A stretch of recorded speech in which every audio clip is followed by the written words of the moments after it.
Assalamualaikum warahmatullahi wabarakatuh. Saya Faryafon Yaki dari kelas 4B Jurusan Pendidikan Ekonomi. Saya ingin membahas UAS UAS akuntansi yang berjudul rekonsiliasi bank.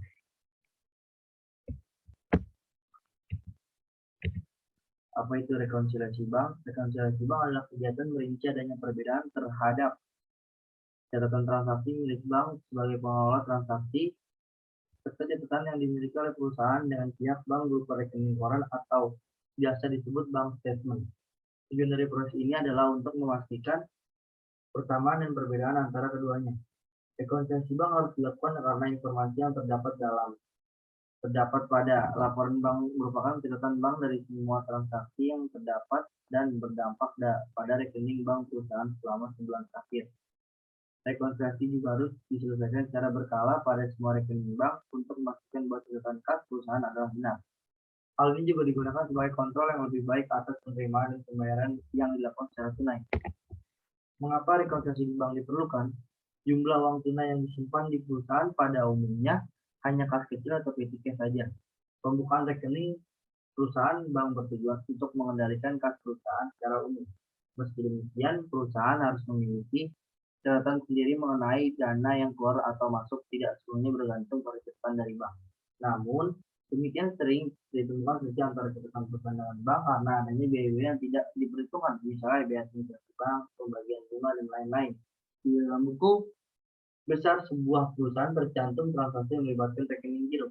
Di sisi lain, bank juga membuat catatan rekening giro perusahaan ketika memproses cek, setoran, biaya layanan, dan barang-barang perusahaan lainnya.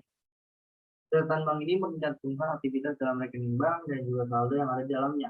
Pada setiap akhir bulan, bank biasanya memberikan laporan ini pada perusahaan. Pada saat menerima laporan ini, perusahaan harus memverifikasi apakah jumlah pada laporan bank sesuai dengan jumlah dalam rekening kas perusahaan dalam buku besar umum, begitupun sebaliknya. Proses verifikasi inilah yang disebut dengan rekonsiliasi bank. Kapan sebaiknya melakukan rekonsiliasi bank? Sebuah perusahaan paling sedikitnya akan melakukan rekonsiliasi sekali setiap akhir bulan. 2. Proses ini dilakukan segera setelah bank mengirimi laporan bank perusahaan yang berisi saldo awal kas, transaksi selama 1 bulan, dan saldo akhir kas di bank tersebut. Ketiga, tetapi akan lebih baik jika perusahaan melakukannya setiap hari dengan mengakses informasi yang dapat diakses melalui website bank. Keempat, dengan menyelesaikan rekonsiliasi bank setiap hari, perusahaan pun dapat segera mungkin menemukan permasalahan dalam akun bank, mencari sumber masalah, dan mencari solusinya.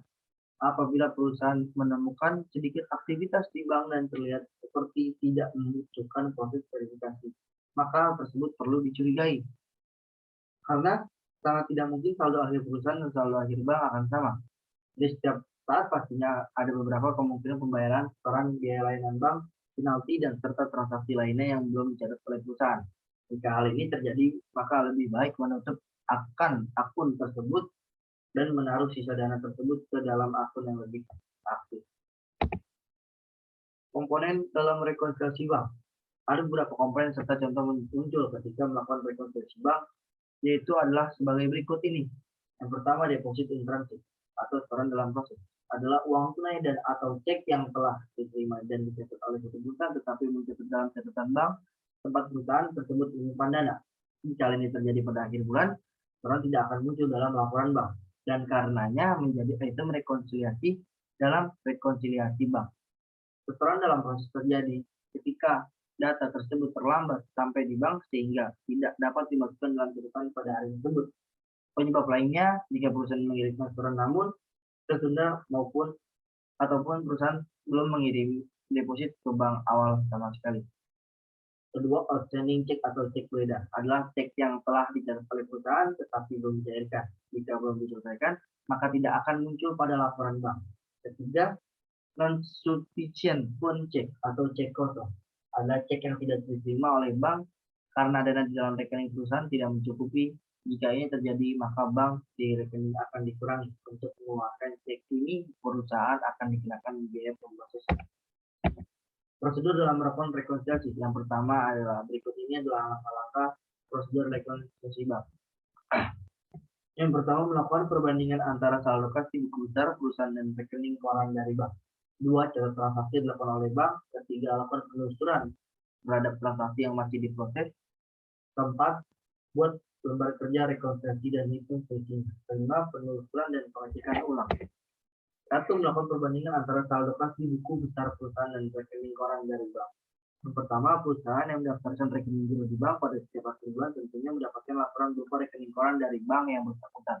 Kedua, rekening tersebut berisi berbagai jenis transaksi, perusahaan seperti cek, setoran, biaya layanan, dan barang-barang perusahaan lainnya, serta saldo kas perusahaan yang disimpan di bank.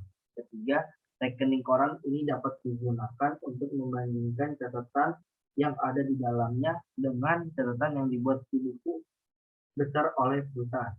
Keempat, dalam proses perbandingan ini sangat tidak mungkin saldo akhir perusahaan dan saldo akhir bank akan sama. Kelima, hal ini dikarenakan beberapa faktor seperti kesalahan catatan baik yang dilakukan oleh bank ataupun perusahaan. Keenam, pastinya ada beberapa kemungkinan pembayaran setoran, biaya layanan bank, penalti, dan serta transaksi lainnya yang belum dicatat. Dua, catat transaksi yang dilakukan oleh bank. Yang pertama, transaksi tercantum yang dilakukan oleh bank adalah transaksi yang bersifat otomatis dan mudah dilacak dengan berpatokan pada rekening koran tersebut. Kedua, transaksi ini biasa berupa biaya layanan bank dan dapat pendapatan bunga dari rekening di bank.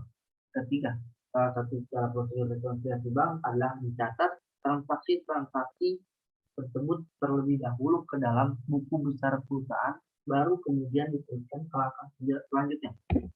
Ketiga, lakukan penelusuran terhadap transaksi yang masih dalam proses. Yang pertama, seperti yang telah dijelaskan pada proses pertama, sangat tidak mungkin saldo akhir perusahaan dan saldo akhir bank berada pada nominal yang sama. Kedua, hal tersebut disebabkan oleh kesalahan catatan baik dari perusahaan maupun bank.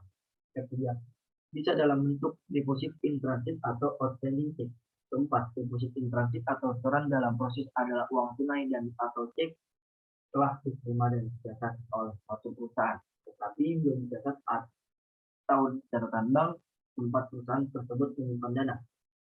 Kelima, kesalahan dalam proses terjadi ketika data tersebut terlambat sampai di bank sehingga tidak dapat dimasukkan dalam catatan pada hari tersebut. Keenam, penyebab lainnya yaitu jika perusahaan mengirimkan setoran namun tertunda ataupun perusahaan belum mengirim deposit ke bank sama sekali. Keenam, sementara outstanding check atau cek beredar adalah cek yang telah dicatat oleh perusahaan tetapi belum dicairkan. Tujuh, dua komponen ini merupakan komponen yang menyebabkan selisih paling besar pada nominal saldo kas. Buat lembar kerja rekonstruksi bank dan hitung selisihnya. Pertama, tahap selanjutnya dalam proses rekonstruksi bank adalah membuat lembar kerja rekonstruksi bank. Kedua, dalam lembar kerja inilah yang nantinya akan dijadikan sebagai wadah untuk menghitung keseluruhan transaksi yang telah tercatat. Ya, setelah perhitungan tersebut akan ditemukan selisih sebenarnya antara saldo yang ada di rekening bank dengan saldo yang tercatat di buku besar perusahaan. Keempat, jika tidak terdapat selisih nominal saldo, maka proses rekonstruksi bank telah tuntas. Kelima, namun jika masih ada selisih di antara keduanya, maka perlu untuk dilanjutkan ke tahap berikutnya. Penelusuran dan pengecekan uang. Tahap ini dilakukan apabila terdapat selisih nominal antara saldo di buku kas, di buku besar perusahaan dan rekening bank. Pada saat ini dilakukan penelusuran dan pengecekan ulang terhadap penyebab masalahnya. Ketiga, jika nominal selisihnya kurang dari 1 juta, kemungkinan terjadi kesalahan ketika memasukkan angka dan proses yang dilakukan oleh akuntan. Kesimpulan, setelah memahami apa itu rekonstruksi bank, Anda perlu menerapkannya prosesnya. Proses rekonstruksi bank bukan merupakan hal yang sulit, namun dibutuhkan ketelitian dan kecermatan agar tidak ada yang terlewat dari pekerjaan. Dan tentu saja proses yang panjang ini akan menyita banyak waktu, akan tetapi ini Anda tidak perlu repot lagi ketika berurusan dengan rekonsiliasi bank.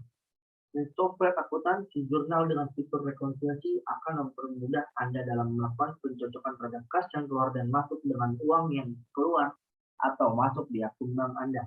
Melalui fitur CashLink, jurnal membantu proses rekonstruksi pencocokan perusahaan Anda hanya dalam 2 step, yaitu penarikan mutasi secara otomatis dan langsung dituliskan dengan pencocokan otomatis atau smart reconciliation.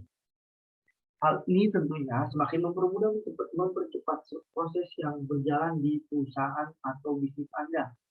Hanya dengan menghubungkan rekening bank Anda dengan jurnal, Anda tidak perlu lagi repot melakukan proses rekonsiliasi secara manual.